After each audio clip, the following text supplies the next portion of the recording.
Subscribe करें जनरत express को और पाए अपने शहर की खबरें।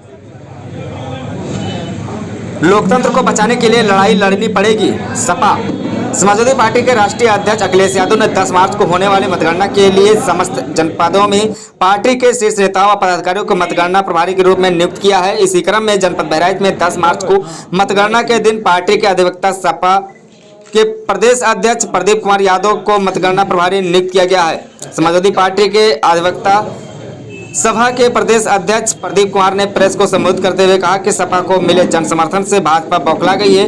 हम जनता को समझाने आए हैं कि एग्जिट पोल की गंभीरता से नहीं लेना है। हमें अब लोकतंत्र को बचाने के लिए ईवीएम को बचाना पड़ेगा। बड़ी लड़ाई लड़नी पड़ेगी, तब लोकतंत्र बच पाएगा। कि ये पहला बड़ा दुर्भाग्यपूर्ण है कि पहले के दौर में सिर्फ हम लोग मतदान कर देते थे लोकतंत्र बचाने के लिए, और लोकतंत्र इतने दिन तक जीवित रहा। ये पहली बार ऐसा हुआ है, और ये काफ़ी दिनों से, लगभग जब से भाजपा सरकार यहाँ आई और इस तरह की स्थिति हुई इधर कुछ दिनों से, तब से अब मतदान करने के बाद वोट बचाना, उसके लिए संघर्ष करना, ये एक बहुत बड़ी बात हो गई है। तब अब बड़ी लड़ाई लड़ी पड़ेगी, तब जाके अब लोकतंत्र बच पाएगा।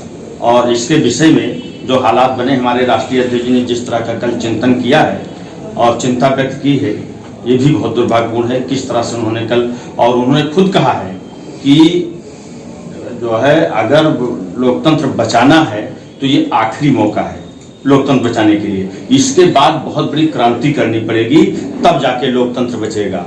तो इसलिए उन सभी लोगों को जिन्होंने बड़ी शिद्दत के साथ इतने दिन इंतजार किया, मतदान किया, उनको बड़ा संघर्ष करना पड़ेगा। जिस तरह के कल जो है बनारस में, बरेली में जिस तरह से ईवीएम को ट्रांसफ़र किया जा रहा है इधर से उधर, और ये घटनाएं आई, बहुत ही खेदपूर्ण है, बहुत दुर्भाग्यपूर्ण है। इसलिए हमको सजग होना पड़ा। हमारे नेताजी, माननीय राष्ट्रीय अध्यक्ष जी ने सभी 75 जिलों में प्रभारी नियुक्त किए हैं उसके ईवीएम की रखवाली के लिए, कि हम लोग उसकी चिंता करते हैं। सारे लोगों से जाके अपील करें, किसानों से, छात्रों से, नौजवानों से, कि वो सब अपने मताधिकार को बचाने के लिए जो प्रयोग किया है उसके लिए, और लोकतंत्र को बचाने के लिए हम लोगों को स्ट्रांग रूम के बाहर और हर तरह से पहरेदारी करनी पड़ेगी। ये हम लोगों के सामने समस्या खड़ी हुई है। इसलिए हमें भी बहराइच जनपद के लिए भेजा गया है। इस संदर्भ में आप लोगों के सामने कैसे आरोप सता रहा है, इसलिए ईवीएम पर आरोप ये उन्हें सता रहा है। आप ये बताइए कि एक तरफ भारतीय जनता पार्टी जहां जाते थे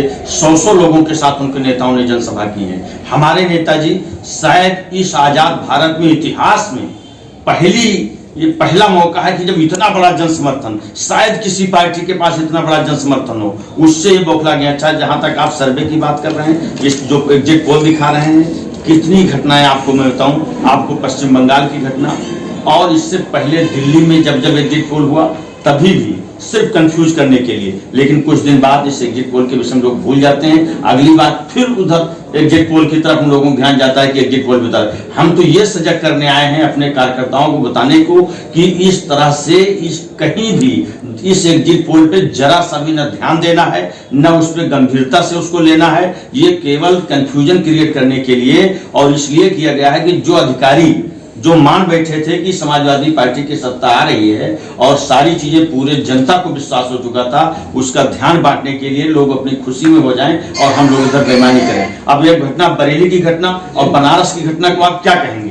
ये आरोप है कि यह सच्चाई है कि बिना किसी विरोध नेता को बताए, बिना किसी दल को बताए आप ईवीएम इधर से उधर ले जा रहे हैं स्ट्रांग रूम के आसपास से? तो ये तो बिल्कुल साफ बिल्कुल पारदर्शी है कि इस तरह की घटनाएं हो रही हैं। इसमें आरोप की कोई बात ही नहीं है। आरोप हम लगा ही नहीं रहे, लेकिन हमें चाह रहे हैं कि मतदान से, मतगणना, लोकतंत्र का विश्वास न हट जाए लोगों को। अगर इस तरह की घटनाएं हुई तो लोग कभी मतदान करने नहीं जाएंगे, तो लोकतंत्र कैसे बचेगा?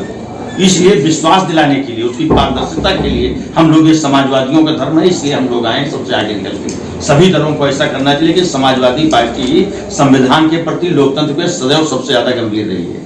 इसलिए हम लोग ये बताने आए हैं और लोगों को जागरूक करने आए हैं। सब लोग, जनता से, सारे छात्रों से, नौजवानों से, सारे लोगों से, हम लोग किसानों से अपील करने आए हैं कि सब लोग मतगणना स्थल पर पहुंचें और स्वयं अपने वोट की रखवाली करें। ये पहला मौका है कि जब वोट डालने के बाद वोट की रखवाली भी करनी पड़ेगी। सब्सक्राइब करें जनरत एक्सप्रेस को और पाए अपने शहर की खबरें सबसे पहले।